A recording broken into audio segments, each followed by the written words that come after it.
bai, behar genuen, etxetik kanpo irabaztea. Azkenengo bi jardunalditan ez dugu partidurik irabazi, eta gaur oso partidu garrantzitsua zen guretzat, eta oso pozik ez, taldea kriston lana egin du, hemen 3 puntuak ateratzeko, eta oso pozik bazetxea ez. Garrantzitsua eta merezia.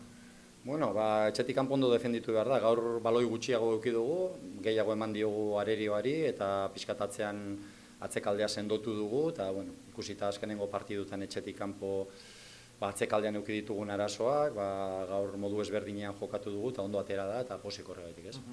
Naiz eta lesionatu bideo batetik, taldea kapasa izan gana da hori manejatzen. Bai, oso justu etorri gara jendez, eta, kriston lana egin dute danak, jokalari batzuk ikututa jokatu dute baita ere, Agerren kasua, Peruren kasua, Korreak kriston lana egin du, eta Belauna ez daukala ondo, danak egin dute kriston lana, baina gaur zan talde lana, talde partidua dira behar zan, eta hola egin dugu, eta oso posik ez.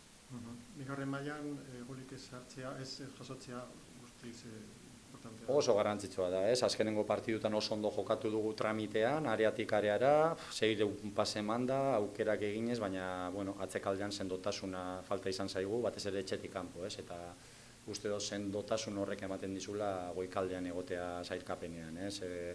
Azkenengo partidutan 2 gol jaso ditugu etxetik kanpoia partidu gehienetan, eta gaurkoan oso garrantzitsua zen ondo defenditzea, eta pixkat euran ansiedadearekin jokatzea baita ere, zeure kriston beharra zeukaten partidu irabazteko ez.